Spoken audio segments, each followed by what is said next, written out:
জমি দখলকে কেন্দ্র করে ব্যাপক উত্তেজনা ছড়ালো শেখালিপুর গ্রামে। এই ঘটনায় জখম বেশ কয়েকজন জঙ্গিপুর হাসপাতালে চিকিৎসাধীন।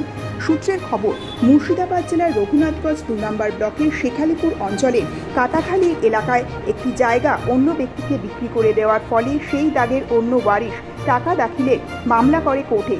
জমি ক্রেতারা কোর্টকে অবহেলা করে জোরপূর্বক জায়গাটি ঘিরে ফেলে। সেই জায়গা ঘিরে ফেলার প্রতিবাদ করতে গেলে শুরু হয় তুলকালাম কাণ্ড। এই ঘটনায় দুই পক্ষের বেশ কয়েকজন আহত হয়।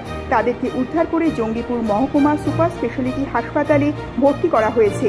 এই জমি সংক্রান্ত ঝামেলার জেরে পূর্বেও ঘটনাস্থলে বেশ কয়েকবার পুলিশের উপস্থিতিতে কাজ বন্ধ হয়ে গিয়েছিল। পরবর্তীকালে পুলিশ চলে যাওয়ার পরে আবারও কাজ শুরু হয়েছে, এমনই অভিযোগ উঠেছে। অভিযোগের তীর শেখালিপুর গ্রাম পঞ্চায়েতের প্রাক্তন উপপ্রধানের বিরুদ্ধে। যদিও এই বিষয় নিয়ে শেখালিপুর গ্রাম পঞ্চায়েতের প্রাক্তন উপপ্রধান সাংবাদিকদের কিছু জানাতে চাননি। এই ঘটনায় জঙ্গিপুর পুলিশ ফাঁড়ির পুলিশ ঘটনাস্থলে গিয়ে পরিস্থিতি সামাল দিতে বেশ কয়েকজনকে আটক করে। এই ঘটনার পূর্ণাঙ্গ তদন্ত শুরু করেছে পুলিশ। ঘটনাটা হয়েছিল যে আমার চাচার জায়গা, আমার চাচাতো বোনেরা অ্যাকচুয়ালি ওখানে ওই বিপক্ষরা ঘেরে নিতে চাইছিল, ঠিক আছে, ঘেরেও নিয়েছিল।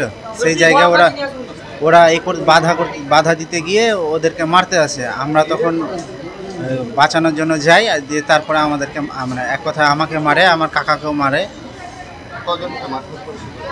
আপাতত 3 জন, বাদ বাকি আমি এখনো বলতে পারবো না কাকে লেগেছে। আমি আগে চলে এসেছিলাম। ওটা হচ্ছে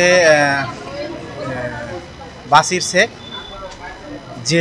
জেন্টু শেখ, পেন্টু শেখ, সাইদুর। ওদের পরিবারের সবাই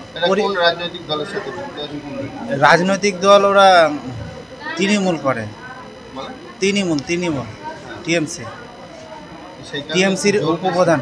সেটা তো বলতে পারবো না, জোর হতেই পারে, বলতে পারবো না।